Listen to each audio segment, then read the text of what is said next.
yang selalu mudah-mudahan diberikan barokah oleh Allah, diberikan syafaat oleh Rasulullah Muhammad sallallahu alaihi wasallam.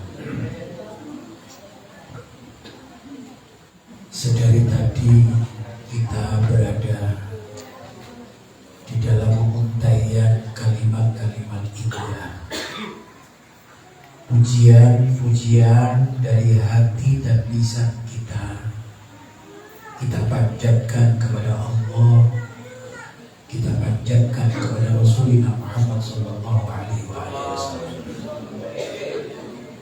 Tidak ada satu orang yang memuji kepada Rasulullah kecuali ia akan dipuji oleh Allah Subhanahu wa taala. Tidak ada yang berdoa, bermunajat, bertawassul kepada Rasulullah maka permintaannya akan dikabulkan oleh Allah Subhanahu wa taala. Kita semua diberikan takdir yang indah dan istimewa oleh Allah. Saat ini benar-benar kita dipandang oleh Allah dengan pandangan penuh rahmat. Maka insya Allah apa yang kita lakukan ini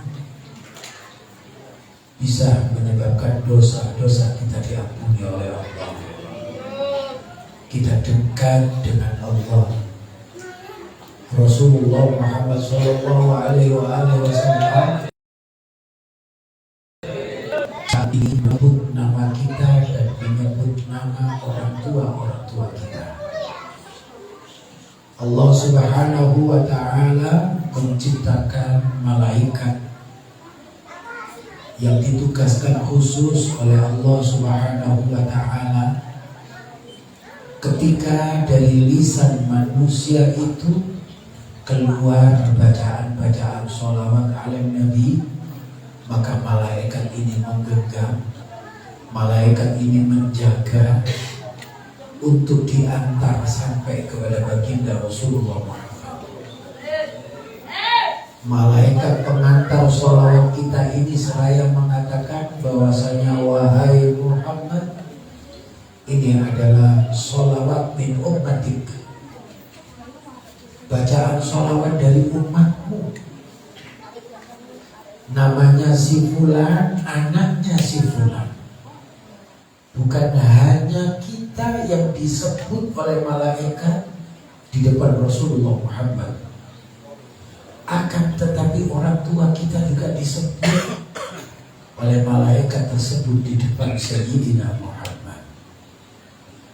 Maka tidak ada keberuntungan yang indah selain malam ini, dan keberuntungan ini semoga saja diberikan awet oleh Allah, bukan hanya malam ini saja. Kita ditakdirkan mempunyai hati yang mutmainnah, yang tenang, yang ingat kepada Allah Subhanahu wa taala, akan tetapi di malam-malam yang lain kita juga diberi keindahan hati oleh Allah Subhanahu wa taala.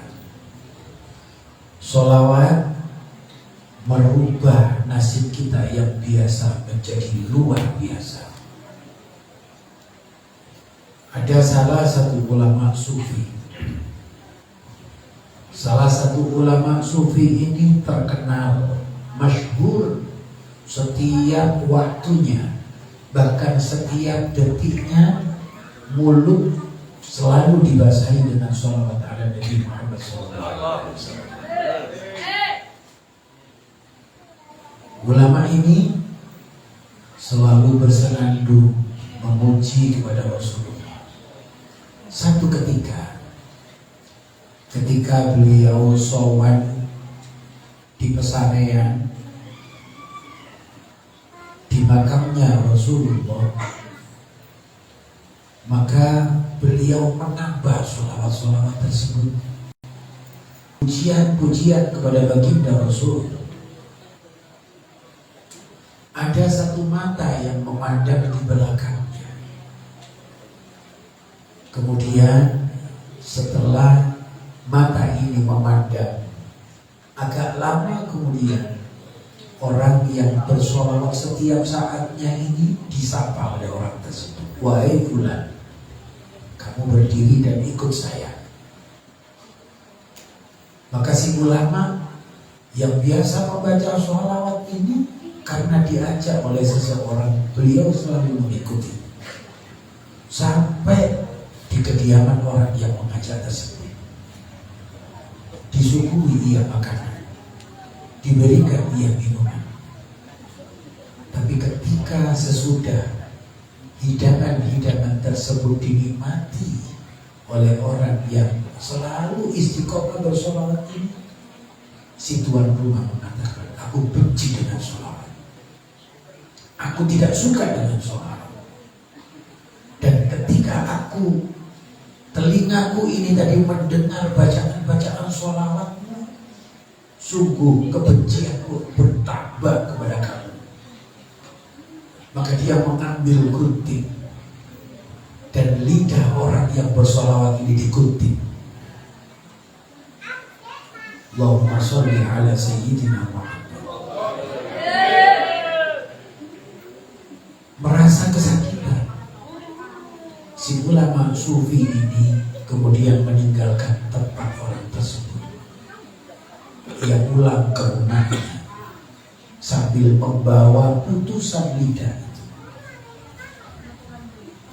Maka ketika ia sampai di rumah, ia bermunajat kepada Allah Subhanahu wa ta'ala, sembari mengatakan, ya Allah, ketika lisan saya, lidah saya ini sudah tidak dibutuhkan untuk membaca sholawat lagi, buang lidah saya akan menerima dengan ikhlas.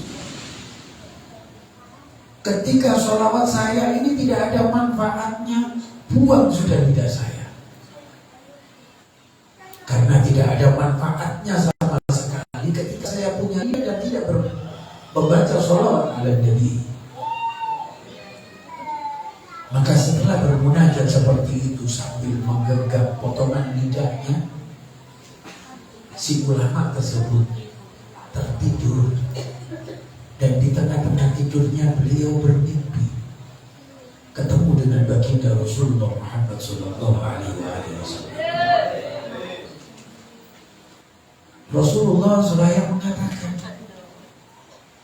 wahai orang yang mencintai aku, wahai orang yang punya lidah yang selalu menyanjung aku, yang selalu merayu aku, yang selalu mengatakan dengan kalimat-kalimat keindahan tentang aku. Apa yang kamu baca, apa yang kamu lantunkan untukku sangat bermanfaat. Maka dengan itu aku meminta kepada Allah untuk mengembalikan lidahmu sebagaimana semula. Maka ketika ia terbangun, lidah yang asalnya terpotong tersebut menjadi sempurna seperti sedia kala. Dan kemudian di waktu-waktu yang berikutnya, selang seminggu, 2 minggu, 1 bulan, dan 1 tahun, si ulama yang pernah terpotong lidahnya ini berziarah kembali ke makam Rasulullah Muhammad SAW. Kembali dia memuji, kembali dia bermunajat, bertawassul kepada Nabi, kembali dia terus menyanjung atas nama Rasulullah. Maka sekali lagi ada mata yang memperhatikan di belakangnya. Mata tersebut selalu memandang orang yang memuji Nabi, orang yang selalu bersolawat kepada Nabi. Selang beberapa waktu kemudian, maka orang tersebut kembali menghampiri seraya mengatakan, wahai fulan, wahai ulama yang selalu maju memuji Rasulullah, berdiri kamu dan ikut aku. Beliau teringat kejadian 1 tahun yang lalu, akan tetapi beliau tetap berhusnuzon. Jangan-jangan ini adalah orang yang kemarin yang memotong lidahku. Jangan-jangan hal ini akan terulang lagi. Akan tetapi ketika ia bertawassul kepada Rasulullah, ketika ia bermunajat kepada Rasulullah, maka orang ini yakin akan keselamatan dirinya bibarokati sholawat, karena barokah membaca sholawat ala Nabi Muhammad SAW. Beliau mengikuti ajakan orang untuk menghampiri rumahnya. Persis di dalam rumah yang 1 tahun kemarin ia makan di situ. Persis dengan meja yang ia lihat, makanan-makanan yang disiapkan adalah di atas meja seperti tahun yang lalu. Kemudian suasana rumah itu masih persis seperti dulu.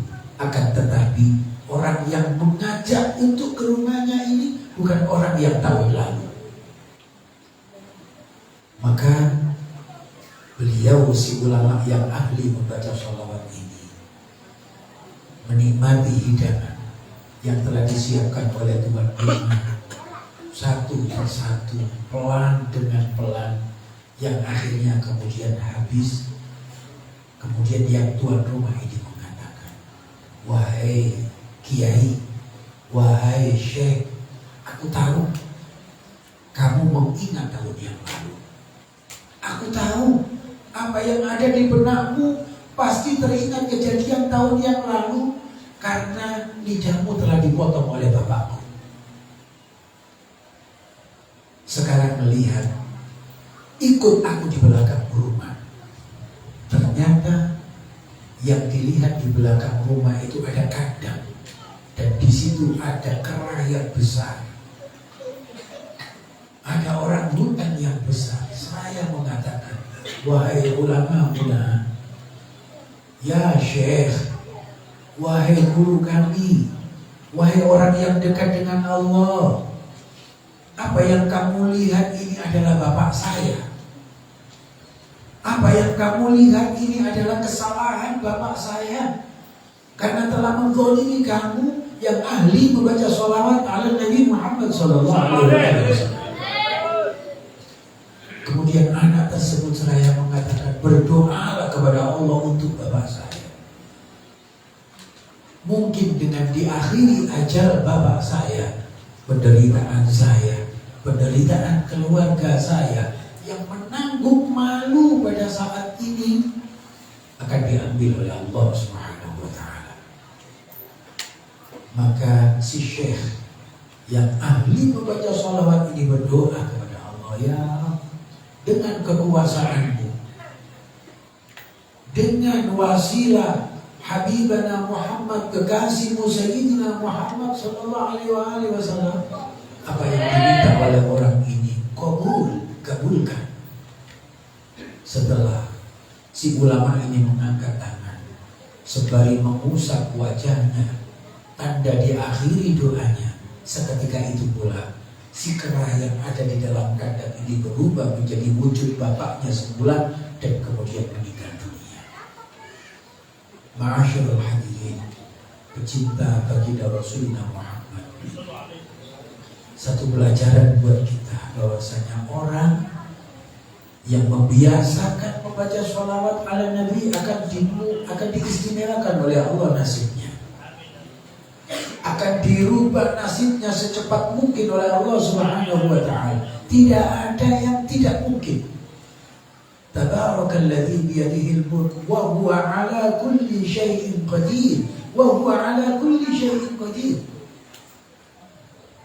Allah itu ala kulli syai'in qadir. Apapun bisa, menjadikan apapun bisa, mentakdirkan apapun bisa, mengubah menjadi apapun bisa. Apalagi ketika orang tersebut dekat dengan Allah Subhanahu wa ta'ala. Saya selalu mengatakan kepada teman-teman saya, kepada siapapun yang saya temui, bahwasanya qadirnya Allah, takdirnya Allah itu luar biasa. Dengan ikhtiar manusia bisa mengubah takdir Allah. Saya sering mengatakan 1 tambah 1 sama dengan 2. 1 tambah 1 sama dengan 127. Ketika seorang ini kepingin kenyang, ia makan. 1 tambah 1 sama dengan 2.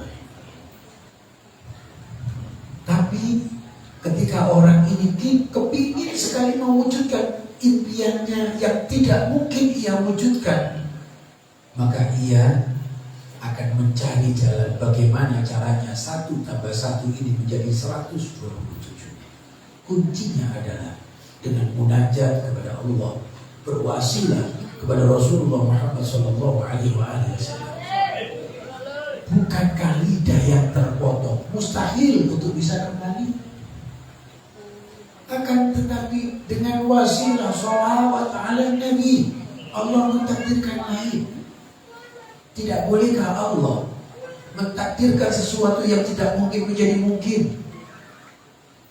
Bukankah Allah menciptakan Nabi Isa itu secara akal pikiran tidak mungkin? Semestinya orang yang punya bayi itu laki dan perempuan diakad nikahkan, kemudian menjalin hubungan, kemudian lahirlah bayi. Bagaimana kejadian Nabi Isa alaihi salam? Tanpa bapak pun bisa lahir di dunia. Itu adalah takdir Allah. Itu adalah wewenang Allah Subhanahu wa ta'ala. Setiap sesuatu yang di atas bisa melayang, itu karena ada sanggahannya. Bagaimana dengan langit yang setiap saat kita lihat, cari cagaknya di mana? Akan tetapi wa huwa ala kulli syai'in qadir. Allah bisa menentukan apapun bisa. Maka sekali lagi, ketika saat ini kita punya anak-anak yang tidak mungkin kita capai, kita berdoa kepada Allah dengan sholawat ala Nabi. Semoga Allah kabulkan semua permintaan kita. Semoga Allah, apapun yang ada di dalam pikiran kita, yang ada di dalam benak kita, tidak mungkin akan dimungkinkan oleh Allah Subhanahu wa ta'ala. Insya Allah yang punya hutang segera bisa melunasi. Insya Allah yang punya masalah segera diberikan jalan keluar terbaik oleh Allah Subhanahu. Insya Allah yang susah mudah-mudahan diganti oleh Allah dengan kegembiraan yang luar biasa. Dan insya Allah tempat kita kelak di akhirat adalah al-jannah, surga yang dimuliakan oleh Allah Subhanahu wa ta'ala. Sebagai tuan rumah, minta maaf yang sebesar-besarnya. Matur suwun atas rawuh panjenengan semua, ikut mendoakan kedua orang tua saya yang sudah meninggal dunia. Semoga saja orang tua saya dimuliakan oleh Allah Subhanahu wa ta'ala pada saat ini bersama baginda Rasulullah Muhammad sallallahu alaihi wasallam.